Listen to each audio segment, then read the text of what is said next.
Olivier has been in Auroville since 1988, a photographer, filmmaker, graphic designer, working at many Auroville units and also as a freelancer. He has studied Auroville organization and Auroville prosperity for the last few years and is also a member of the Purtus board.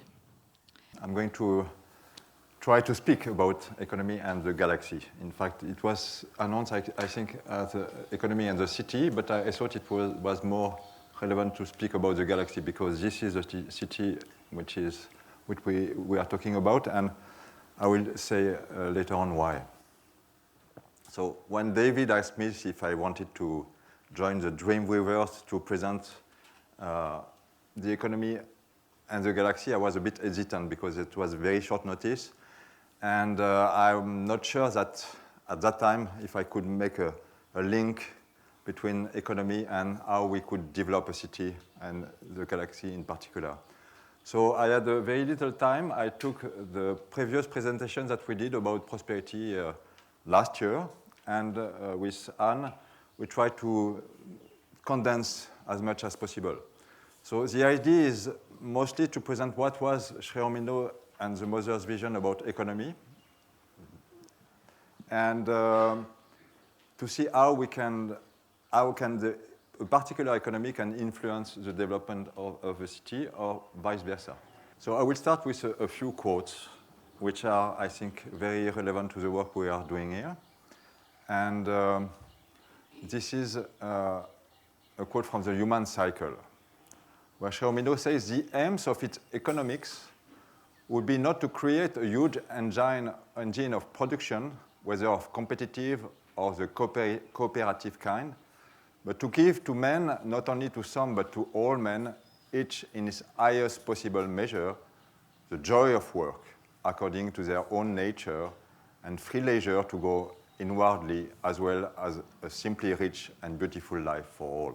Not any general law of altruism, but rather of self-recognition based upon mutual recognition must be the broad rule of our human relations. Life is self-fulfillment, which moves upon a ground of mutuality.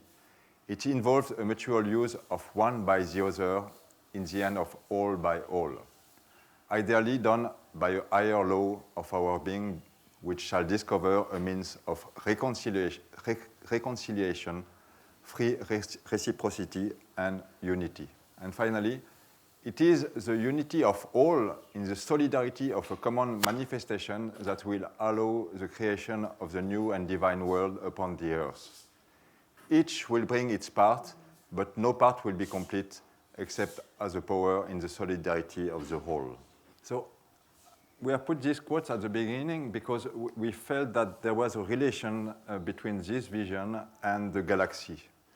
I'm not an architect, I'm not a town planner, but when I look at the galaxy, I can really see a certain dynamic, which I find very interesting. Like in any galaxy, there is a synergy, and I feel that it's something which is spreading, radiating all around. It's not limited by the boundaries of its buildings, but it's really something which should embrace the bioregion and even more. And in this respect, I was very interested when I read this comment by Dr. Joshi when he had an interview with Anu and Tuan, I think it was last year, when he said that when you look at the galaxy, the first thing is, what is a galaxy? That's what the question that we should all ask. And galaxy is a magnet of the universe in which things move, and they move in a dynamic balance. And everything can be absorbed, and everything can manifest, and everything adds its own value and ability to regenerate, revitalize. There is a dynamic balance, and that balance generates energies, and those energies helps the whole cosmic order of the universe. And I think that this is galaxy. Then he said what is happening is, given as architects, we look at architecture, our buildings, this is not building, it is life. How do you celebrate life? How do you give life? How do you generate life? And how do you enrich life? And I think this is something which one has to talk about. So for me, this was very interesting because it's really about, when we talk about economy, it's not only the financial economy, it's the whole economy. It's economy. There is economy in nature, in water conservation, and of course in finance. But in regard to the concept of the galaxy, I think this is something which is much bigger than just what we took as economy in general. So now I will go into the prosperity presentation that we did last year. It's a kind of summary. And just to show how the mother conceived the economy for Auroville, how to apply these ideas practically into our daily life. So that was this work. What we are presenting today is a kind of summary of a work which has been done by the prosperity team for the last few years. And to do this work, we have studied a lot of researches which have been done in the last few years, and also, in particular, the vision of Sri Aurobindo and the mother, and the various conferences which were made by Sri Kirijeshi when he was in Auroville. And what was very interesting is that the conclusion of this research that most of these various attempts to define what could be the economy of Auroville, finally, they come to about the same kind of conclusions. So already in the mother's vision, she said there should be somewhere on Earth a place which no nation could claim as its own. So already from the very beginning, there was this sense that there is no property in Auroville. This is a very basic, fundamental idea about the economy of Auroville. And then she said, where all human beings of goodwill who have a sincere aspiration could live freely as citizens of the world and obey one single authority, that of the supreme truth. So she said to be practical, you must first have a very clear vision of your goal, of where you are going. If this is not clear for us, it will be very difficult to move forward and to define what we have to do. And she said the aims of Auroville are an effective humanity and peace upon earth. So that's our aim, and all our activities should try to lead us to this state of humanity. In Auroville, nothing belongs to anyone in particular. All is collective property. And she said, things are beginning to come for Auroville. There are many, but there is above all an internal financial question. I would like there to be no money within Auroville. We would have to work out something. I would like money to be retained only for relations with outside. And this is, I think, a very interesting part of the dream, which is at the end, where she defines what would be the spirit of this economy. There should be somewhere upon earth a place where work would not be a way to earn one's living, but a way to express oneself and to develop one's capacities and possibilities while being of service to the community as a whole, which for its own part would provide for each individual's subsistence and sphere of action. A place where human relationships, which are normally based almost exclusively on competition and strife, would be replaced by relationships of emulation in doing well, of collaboration, and real brotherhood. When she talked about the economy of Auroville, the mother said that it should be a kind of adaptation of communism. Really, adaptation, because in her view, the shortcomings of the communism is that everything is seen as equal, while in truth, in life, we all have basic needs. But these needs can vary according to the people, to what they have to do and their own life.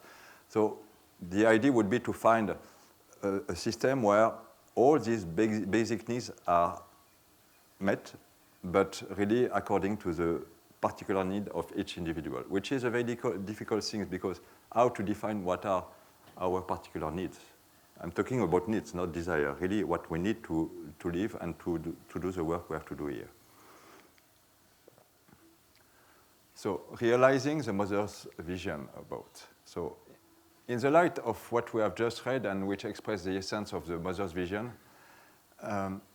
for the organization of our life, we saw that the following steps could be taken to ensure that Auroville can sustain herself in the future, something which seems to be really making sense today.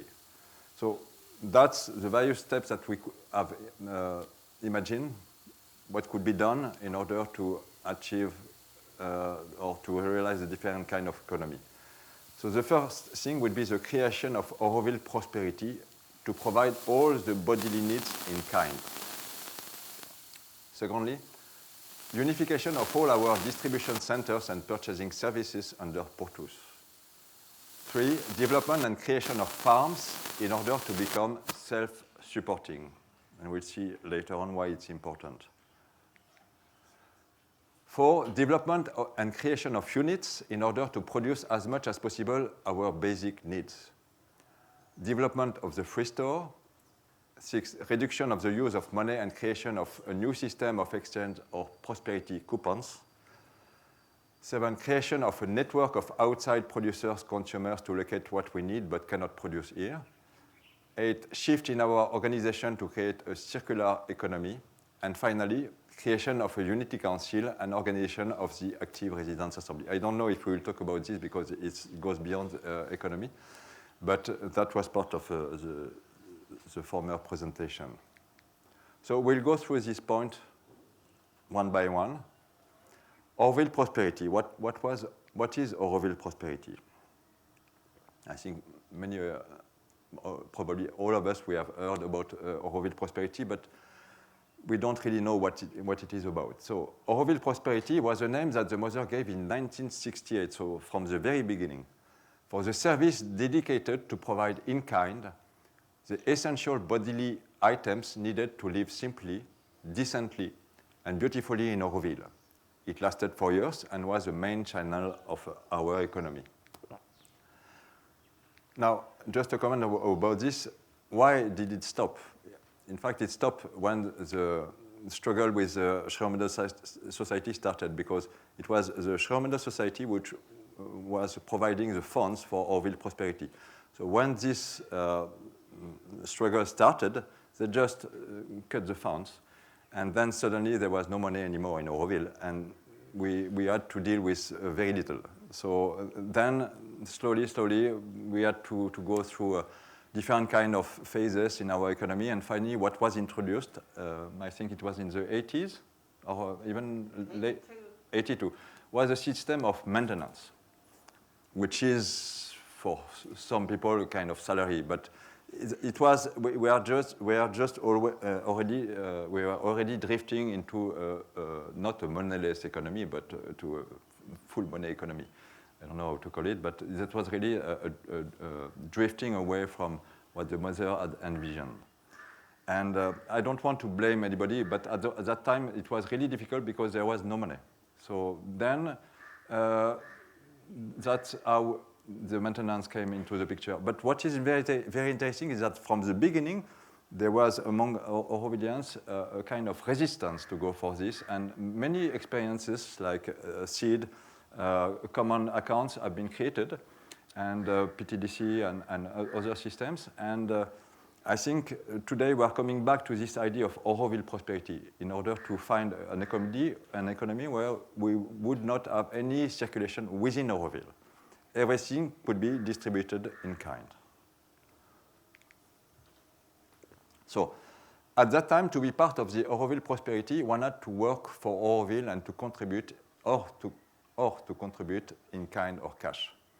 And the mother gave the spirit of the Auroville prosperity through the following message. It is not for comfort and satisfaction of desires that one comes to Auroville. It is for the growth of consciousness and consecration to the truth that has to be realized. Unselfishness is the first need to participate in the creation of Auroville. And earlier, the mother said also, Auroville will be a city that will attempt to be, or strive, or want to be self-supporting, which is not autonomous. It doesn't mean that we have to produce all what we will consume here. But in terms of economy and finance, Auroville should be self-supporting. And of course, we should try to generate as much as possible what is used or consumed within Auroville. So she said in Auroville, one does not have to pay for one's food, but one must offer one's work or materials. Those who have fields, for example, should give the produce from their fields. Those who have factories should give their products or one's labor in exchange for food. That in itself eliminates a lot of internal exchange of money. And for everything, a way can be found. In reality, it should be a township for study and research in how to live in a way which is at once simplified and wherein the higher qualities will have more time to develop. That means that people will not need to buy food with money, yet they must earn it.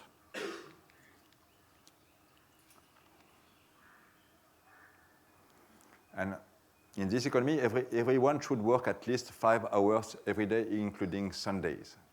Working for oneself is not working for the community. This is, I think, it's very important to see which kind of dynamic we need in Auroville in order to achieve such a thing. If everybody is really working for the community in whatever ways, then we can really create a prosperous and abundant economy. And I think this was the intention from the beginning. So each member of the community should have an activity that corresponds to the needs of Auroville. One does not live in Auroville to be comfortable, but to grow in consciousness and to serve the divine. So that's what we have seen recently is that after many years with the system of maintenance, we see that there is a lot of shortcomings in our organization. And since we have started to explore Auroville prosperity again and to talk about it, we have seen that there is quite a large support from the community to go for this, and especially from the FMC, the BCC, the Service Trust.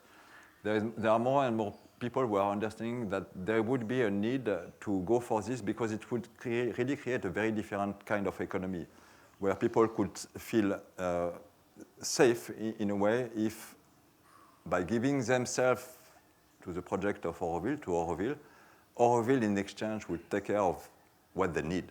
So there is no need to think about what will be the future in terms of finance if we need to do anything for the community. So the idea would be, in fact, to replace the maintenance system by the Auroville prosperity.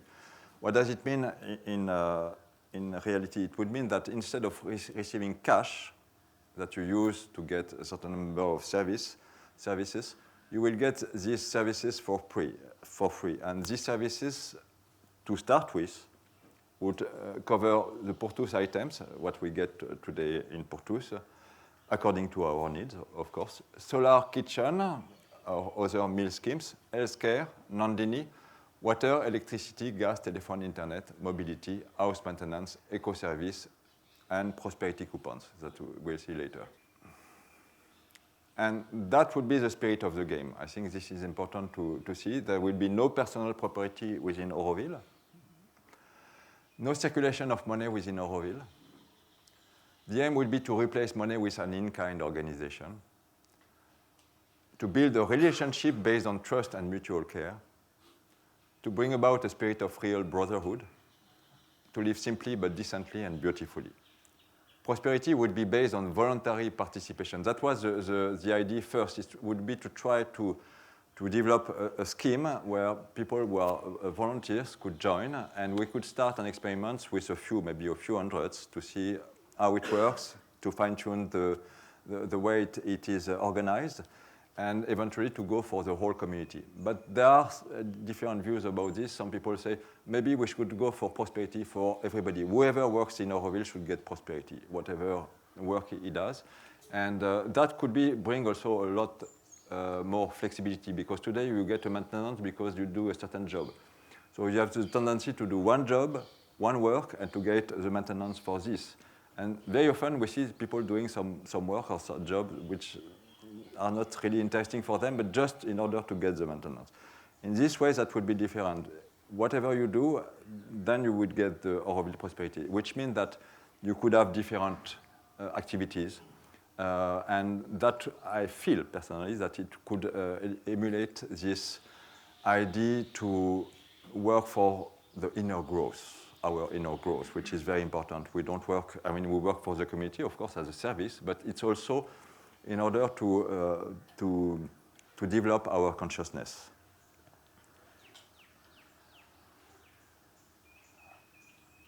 So each participant would decide what he or she truly needs. That's the thing. When we talk about what we need, it's not anybody we can decide what I need or you need or she needs. That's only each one of us. But this implies a certain amount of sincerity. What are our needs?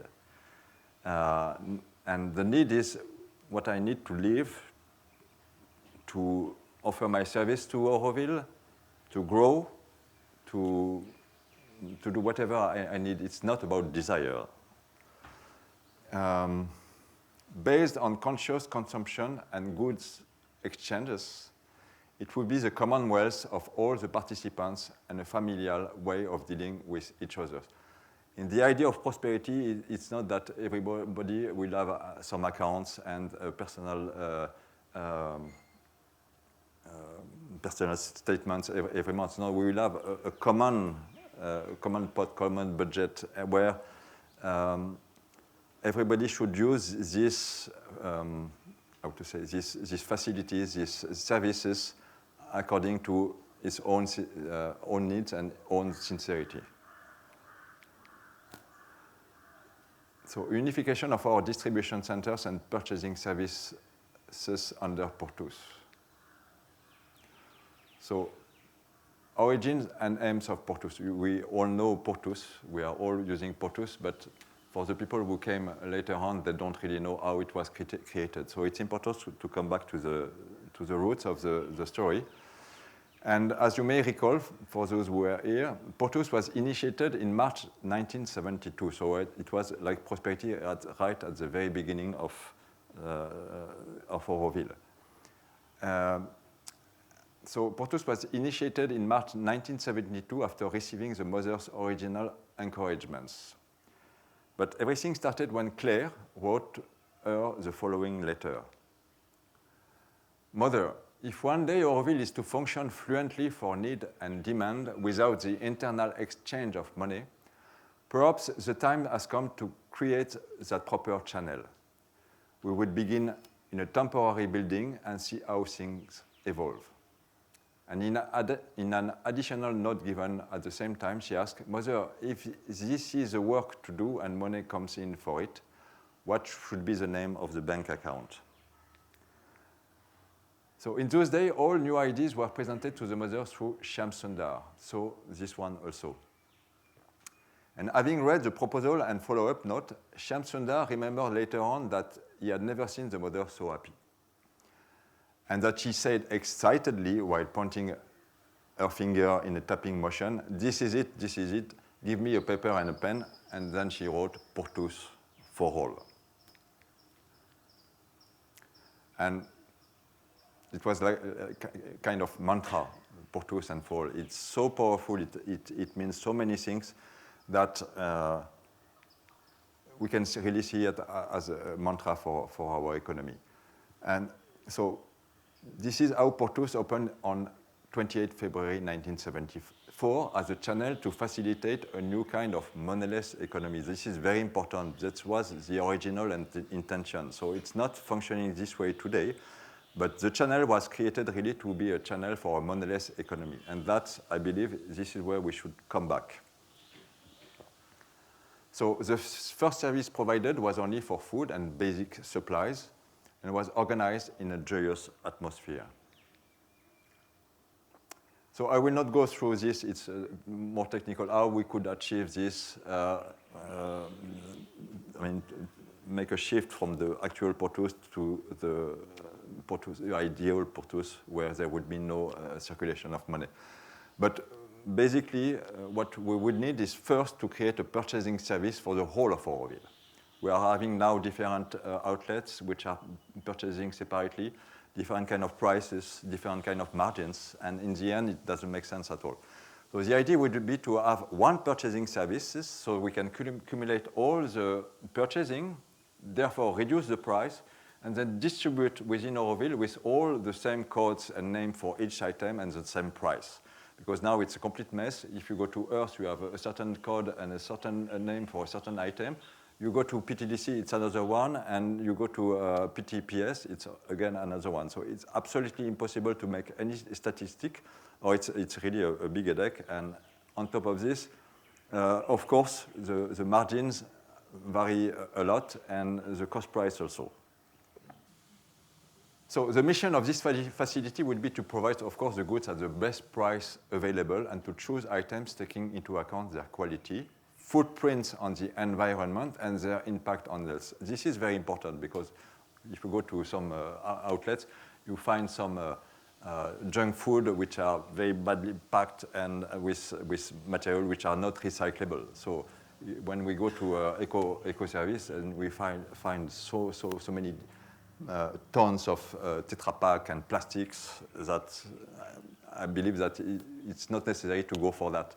If we could make a selection of items which are really eco-friendly and which can be sustainable, that would be much better. So also to reconvert all distribution services to the value of the existing PTDC, but not really this. It's not a model for us, it's just a step, and I think we can really improve all the different services or outlets that we have today. So development and creation of farms. I think this is very important in regards to the city and the galaxy. I will explain why later on. So all this work on prosperity would really start to make sense if we could aim at becoming self-supporting in terms of food production, and not only food production, but in general. To produce locally as much as possible what we need would be therefore one of our top priorities, along with securing our water resources. And today we know that this is possible. We have done a lot of researches in terms of water conservation, farming, and so on. It's just a need to coordinate and come together to collaborate in the making of such an economy. So in order to achieve this food security, we need to do the following steps. And it's not an exhaustive list, but I think all the most essential items are there. First would be increase of production on currently active farms. Then develop home, community, and kitchen vegetable gardens. Identify and develop new farmlands. Develop forest farming. Develop new methods, greenhouse farming, hydroponics, and so on. Develop seed banks to produce all the seeds which are needed. Find lands in more suitable climates, because of course we cannot grow, for instance, tomatoes the whole year. So we could imagine that we could have some farms in places like Uti or Kodaikanal, where you can grow certain vegetables that we cannot grow here all the time. Or we could have some collaboration with some farmers there and do some exchanges with what we produce. Involve more community participation in the farm work. Increase community kitchens. Introduce dinner tiffin services. Learn also, of course, how to use and cook local vegetables and fruits. Learn to identify the wild edible food and increase our food processing capabilities. For me, this is very important because in terms of our economy, when I see the galaxy, as I said earlier, I see something which is radiating. And when we talk about Auroville, and especially about the economy and about farming, I think we need to consider a picture which is much bigger than Auroville. It's Auroville and it's a whole bioregion. What we have seen is that they are more and more interested in the surrounding villages of farmers who would like to go for organic agriculture and to collaborate with Auroville so that we could eventually develop a kind of cooperation which could be quite unique. I believe personally that the making of Auroville cannot go without the development of the surrounding villages. I think this is something which is very important, and that's what also I think what I understood from what Dr. Doshi said in his speech about the city and the galaxy. So I think this is where we could really collaborate and find a new ground, a new common ground where we could develop a kind of harmony. I see that also it's very much linked to the water, our water resources and water conservation. One of the first things that Dr. Doshi has seen when he came to Auroville was this ancient network of water channels, eries, columns, and so on. And he found it quite interesting to see that Auroville was built there. Of course, part of this network has been destroyed with modern agriculture. And it would be really interesting to see that in terms of water conservation, there is really a work which is done between, or a collaboration which is done between Auroville and the bioregion. And this, of course, because it's the basis for all farming, could lead to a very different kind of development in terms of farming. In the same idea of prosperity, we would need to develop or create new units and services. So what we have seen that in the last 50 years, we have created a lot of things in Auroville which are really interesting, like to produce soaps, candles, EM, natural detergents, clothing, and so on. And we believe that there should be a study to see what we are consuming here, but purchasing from outside, while it could be produced within Auroville. So that could be also a work of prosperity, and that's where the statistic could be very important to see really what are the items which really don't need to be purchased outside. And that's important because each time we purchase something from outside, it's a kind of leak in our economy. So if we could try to, as much as possible, to concentrate on what can be done here, instead of going outside. And also, of course, that could be an income-generating system because we need to have finance, and we could also sell these products, high-quality products, outside. Development of the free store. Free store was created, in fact, a very long... when was it created, by the way? In 1976, okay. So that was a service which was created by a few Aurovillians to embrace this idea of modelless economy in kind. So whoever has something which is not used can give it to free store, and that create how to say, a place where people can just come and take what they need, or give what they don't use. And this could be really developed because we all have some tables or armchair or cupboards that we don't use. And if we could create a website where we could just publish what is available or what we need, then that would really facilitate and develop a lot this idea of having a free store for all. Creation of a new system of exchange of prosperity coupons. So far we talked about prosperity. Prosperity as a modelless economy where everything that we need would be provided in kind.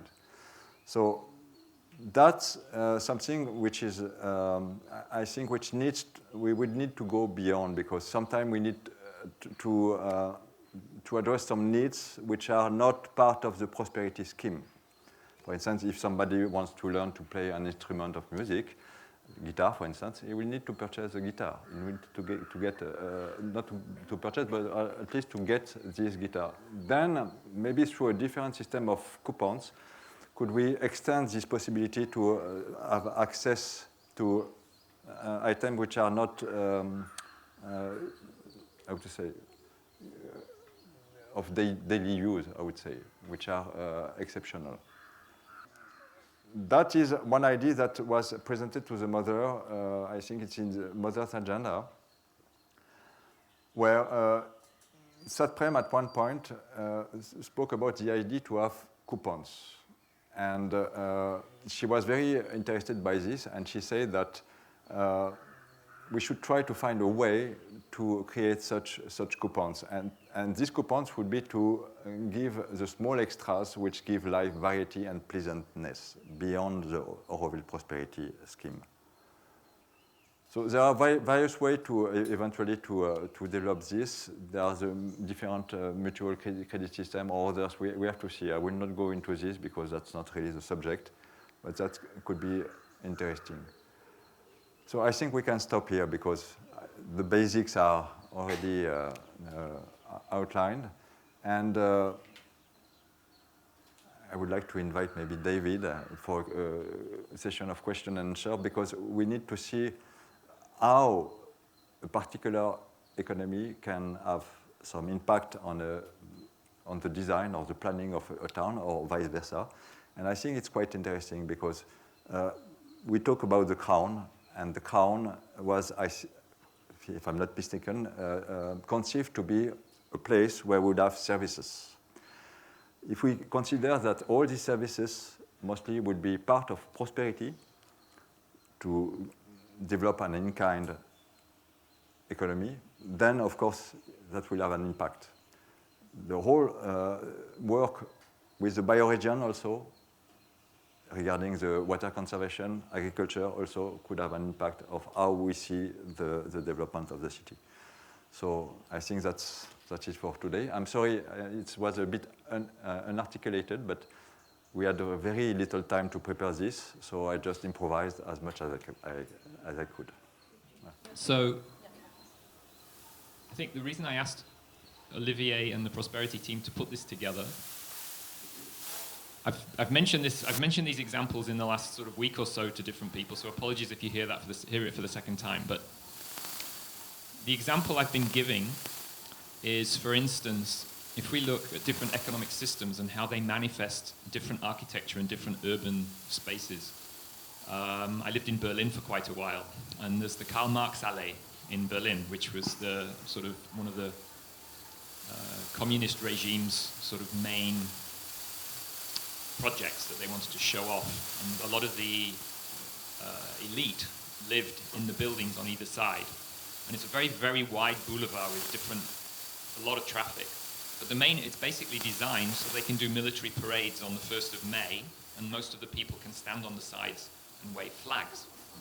And so, sort of as a manifestation of what that socio-economy was about, I find that architecture speaks to that sort of history. Now, some years ago, when I was visiting friends in London, I went to see the King's Cross Yards, I think they're called. It's actually an old railway yard beside King's Cross Station in London. And it's been developed now with new offices. There's even an outlet from one of the universities there, some lecture theatres and so forth. And there's a rather nice public space in the front which borders onto an old canal, and there's some sort of stepped seating that you can sit on. And this for me is an amazing example of what I would call the neoliberal model. So basically this land was sold off in order to give the railways money, and it's what in the UK right now is called public-private partnership. And so they were allowed to develop a certain density on the condition that they provide a certain amount of public space. However, the catch is that the public space isn't actually public space. It's private space that's being used by the public. And if the people who are running that area decide they don't want the public there, they can actually ask them to leave. And so there are books been written on this about the reduction of true public space from the 1960s and 70s till today in London. And it's just a very interesting study. Now, if we see the development of Auroville over the last, let's say, 20 years, and if we see what's happening on the Crown, it comes back to your presentation yesterday, Rajiv, when you see these different, the growth of the different places in Mumbai, Pune, etc. We see these different patterns. And so in Auroville, how I would say what we've seen developing along the Crown in the last sort of 10 years is this more organic growth. It's yet another expression of a certain economic input and a certain way of developing and a certain way of thinking about these things. But that's also not the right way. It's just random, and you get these random buildings as and when we need them. I'm not suggesting there was no planning going into it, but it was still fairly random. So for me, this image actually represents something that goes beyond all of those things. We need to find ways, when Olivier talks about new economy, how do we create a system with no money, and yet with no money, how do we even build this? These are huge conundrums. We don't have answers to this, but this is, for me, what we're here to discover, what we're here to explore.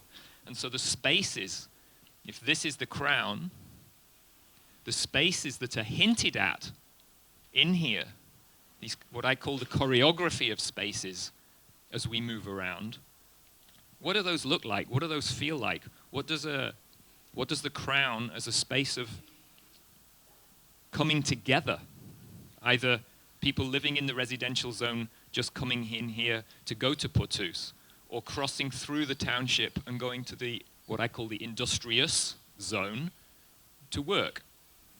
These are huge questions, and I think what we're embarking on today, potentially, with the Dreamweaving and the DDP and the years to come, is actually an exploration of how that might manifest Mother's dream, not just in the model that she helped Roger create, but everything Olivier's just expressed with these quotes.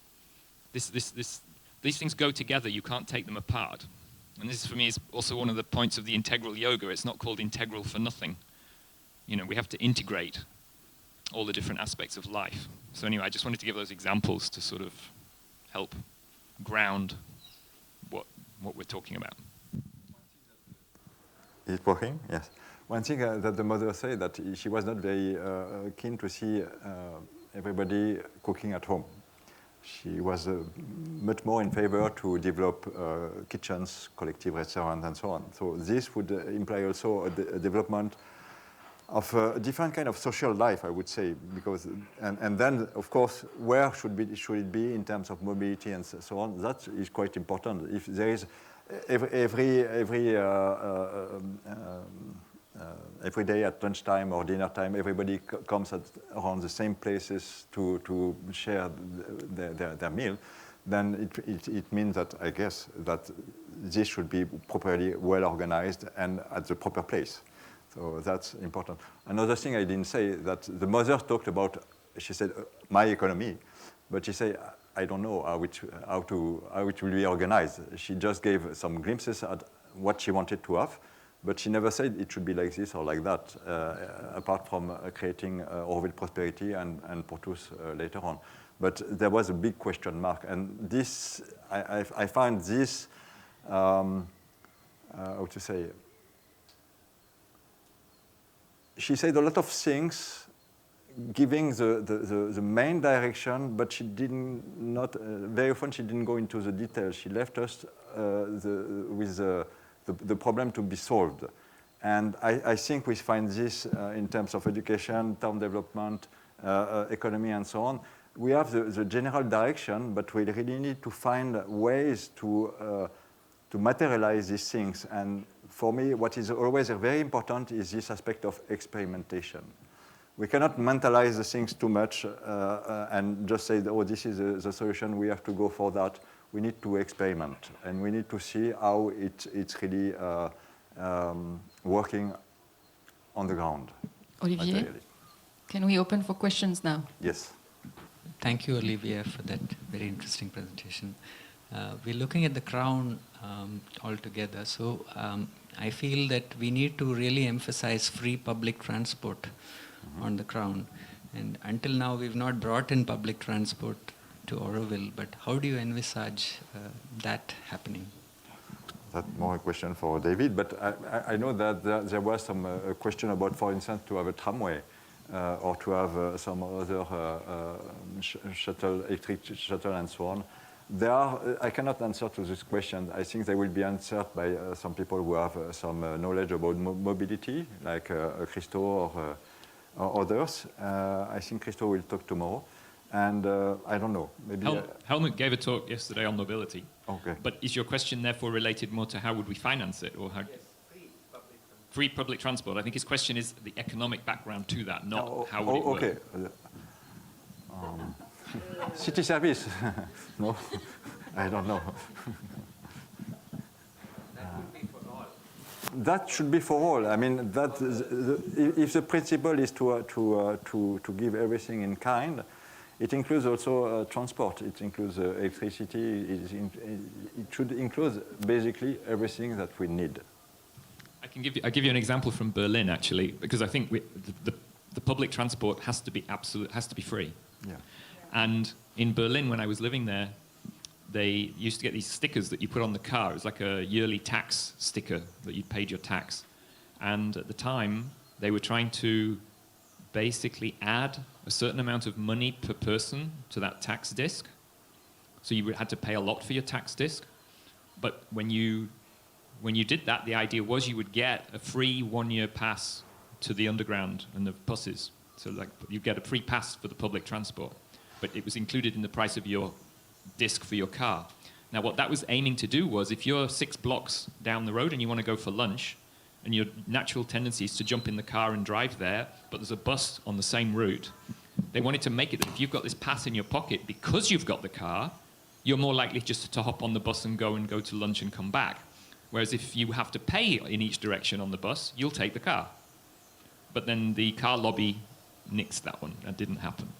But it's interesting to see, again, how economy and how our psychology and how we think and how we work and live is fundamentally determined actually by these kind of decisions and even the tax system in that particular instance. Maybe to answer to this question, I think now we are having a discussion within the community about how Auroville is organized in terms of trust and so on. When we have realized that there are a lot of trust, a lot of services, art services, commercial units, and all this is very complicated. So the discussion which is going on now is how to simplify all this. And the idea would be to have 2 verticals. One would be for the services, and one would be for what we call the revenue income services. Everything should be considered as services.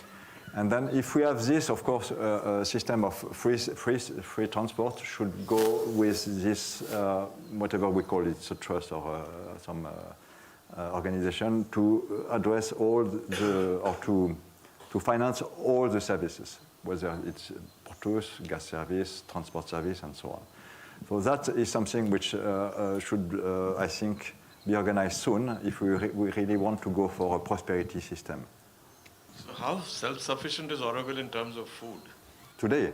Yes. I mean, in terms of production. Yes. And how much surplus do you have? We don't have surplus. We have minus.